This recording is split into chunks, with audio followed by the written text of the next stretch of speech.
here's a story you might not know about old AD. I did spend a night in jail one time when I was in college. The story goes like this. I was a little bit of a rebel in college. Well, I guess you could call it a rebel from a Christian perspective, but from the world's perspective, I went right along with the flow. I was a drinker, I experimented with drugs and things like that. I really thank God for the forgiveness available in Jesus Christ. And I remember there's one particular time, actually it was the very first and the very last time I actually paid a drug dealer for drugs. Every time after this, I always would buy drugs through other people, so I would give somebody else the money and they would go to the drug dealer. But anyway, only time I ever did that, I was smoking some marijuana, and I was doing it in kind of a wooded area near my school.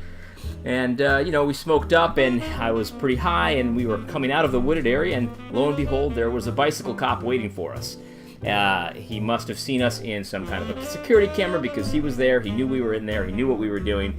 And so he was a white guy, patted us down. I was the only one who had any drugs on us, so I was arrested, and that was that. And so I remember when we were in the squad car, I don't believe it was him, I think he passed me on to another officer, and my memory is that officer was not white. But anyway, he was giving me advice, and he said, hey, look, we're going to take you to the jail, you're going to spend the night there, and it's in kind of a bad area, so just don't talk to anybody, keep to yourself, and you'll be fine. It's for your own safety. Now, I don't know if he was trying to scare me or if he was serious, but I was already high, and for whatever reason, whenever I was doing marijuana, I would always get super paranoid. I really didn't like it that much. I don't even know why I was doing it.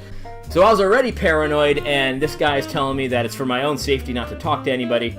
Whew! I'm not gonna lie, that was a scary ride. Anyway, so we get to the jail, I'm processed, fingerprinted, all that. I am a criminal, I am shackled and all this, and they put me in the drunk tank. And when I get in there, there is an older, seemingly homeless Hispanic guy in there, and he's weeping. And so when I see him, I am immediately relieved, because I'm not scared of older Hispanic guys, obviously.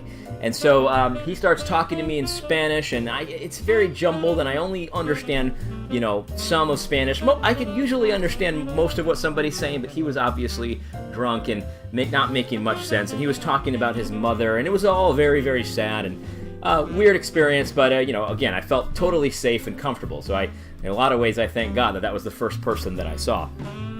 Seriously, have I told you how much I thank God for his forgiveness lately? The next person that was thrown into the drunk tank with us, and mind you, this is probably about 2 o'clock in the morning. The next person is a tall, sort of preppily dressed black guy. When I say preppy, I mean he was wearing like Abercrombie and stuff like that. And, I immediately breathed another sigh of relief because I wasn't scared of black people either. And so I was happy to see this guy. And turns out he went to the same school as me, and he was in there for, some kind of stealing a credit card. I don't know. He said he didn't do it, and so, we were just chatted a little bit. We didn't really talk too much, but eventually he was taken out and brought to another cell. I'm not really sure what happened to him, but nice guy. I really liked him. The third guy who was put in, this was the final guy that was put in, was a very, very country white guy. I'm talking country. When I saw him come in, I was terrified.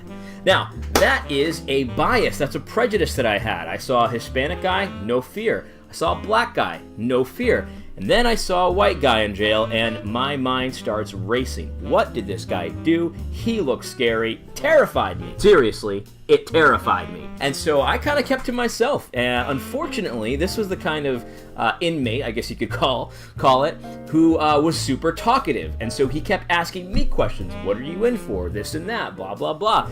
And so we started to talk and it got a little more comfortable, and obviously I wasn't taking the officer's advice to keep to myself. But anyway, we were talking, and he asked me what I was in for. I explained it, and he said, oh man, well, and I said, well, what are you in for? And he looks me dead in the eye, and he says, attempted murder. And at this point, my fear and my heart rate is starting to go up, and I'm saying, wow, I was right. I am terrified of this white guy. I was right all along. When I first saw him, I was terrified. But, I was still talking to him, and I asked him to explain, well, what did you do it? And he said, I didn't even do it. And I said, well, why are you in here? If you're arrested for attempted murder, why are you in here if you didn't do it? And he said, all I did was tie a black guy to a chair and beat him up. Oh, that's all you did. Well, You should just get right out of here. I'll testify for you. Whew. I was in jail with an attempted murderer. Now, well, I remember thinking to myself, I wonder if he's just saying this to scare me. I wonder if he's just as scared of me as I'm scared of him. And maybe he didn't really do it at all. He doesn't really seem big enough to tie somebody to a chair. And he wasn't really that big. He was kind of a skinny guy, shorter than I was, and I'm not very tall. But anyway, we sat there, just kind of talked a little bit, and that was that. And then early in the morning, probably like 5 or 6 in the morning, if I remember correctly, we were both taken in to see the judge. And the judge was going to set our bail or whatever it was, the next steps. I remember I saw the judge, yes ma'am, no ma'am, that kind of thing, and very respectful. And eventually she said, okay, well, here's your court date. We're going to release you on your own recognizance. That's that. And so I was going to go free that night, and no bail, nothing like that. I just had to make sure I showed up to court. Wonderful. Then I got to sit while the other guy was arraigned, essentially, and that guy was told that because he could get a life sentence for what he did, or what was accused of anyway, he could not go free, and she would not set bail at the time.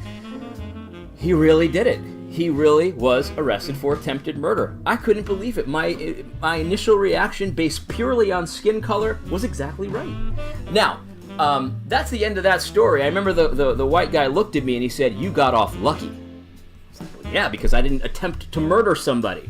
Anyway, I remember walking home that day. It was probably 5 o'clock in the morning. It was freezing cold, I remember. And I had a long walk, and it was a long walk through a bad area to get back home.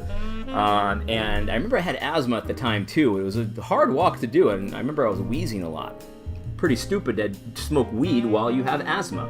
Anyway, I remember thinking on the walk home, I wonder why I had the reaction that I had based on skin color. And I do have sort of, or at least I did, a kind of a prejudice based on skin color that I was engaged in. Now, what I could have done is said, well, my initial reaction was to be scared of the white guy, and it actually turned out to be correct. The white guy was probably the most dangerous person I was in prison with, jail with. I could have just said, well, what I'll do from now on is just assume every white person is super dangerous. Now, that could have been my reaction. The whole point of telling you this story is that, yes, everyone does have prejudices and biases, but the question is, do you act on them? Now, is that a sin? I'm not so sure if it is or isn't. What I mean is it a sin to keep your guard up based on how someone appears, whether it's, their skin color, how they're dressed, what kind of hairstyle they have, maybe they have some face tattoos? Is it a sin to keep your guard up around certain people based on the way you generalize? That's the question, because here's the thing, we all have to generalize and categorize and make groups in our minds, and it doesn't mean that everyone that has those certain traits fits that certain thing, but this is how we survive. I mean, this is how, we go through life. If you were walking in a dark alley and you saw someone that had baggy pants and tattoos on their face and maybe dreadlocks or maybe nose rings and earrings and just kind of look all crazy, whether they were white or black, it wouldn't matter. If you saw someone with all those traits, would you be more scared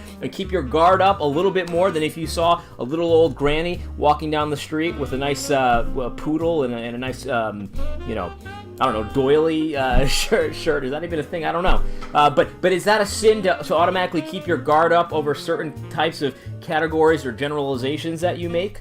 I don't know. I mean, I think that's debatable. But what matters is if you act on those generalizations, if you treat people differently based upon those generalizations.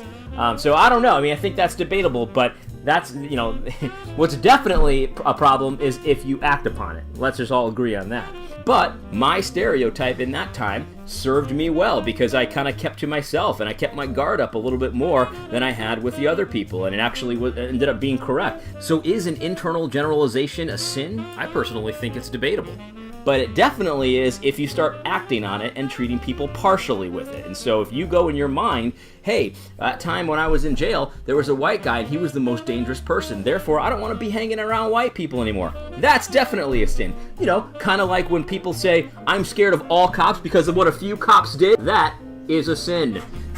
Anyway, the point of me telling this story is more than just story time. I honestly just wanted to tell this story because we're about to review next week, or maybe the week after, because I'm taking a little time off here in the next few days.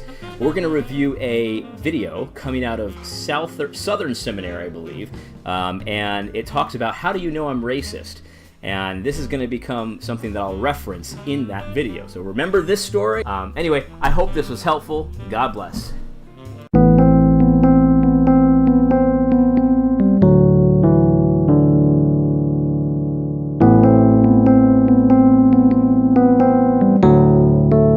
You know, the other thing about this story is I remember right before I had smoked, I had peeled a pomegranate, and I had all the seeds out of the pomegranate. I put it in my refrigerator. My plan was, after I had gotten high, I was going to go eat that pomegranate. And I love pomegranates, and pomegranates are very refreshing. I remember sitting in jail and thinking, wow, I really want that pomegranate. I really, really want that pomegranate. I hope nobody eats my pomegranate. Nobody did, and when I got home that morning, I ate that pomegranate, and it was delicious. Anyway, kids, don't do drugs. I'm not trying to make light of doing drugs. I didn't really ever smoke marijuana too much after that. I did do a lot of other harder drugs, and yeah, really stupid. So don't do that. It's not worth it, and you know, at the end of the day, it's against what God says for us to do. Anyway, hope this is helpful. God bless.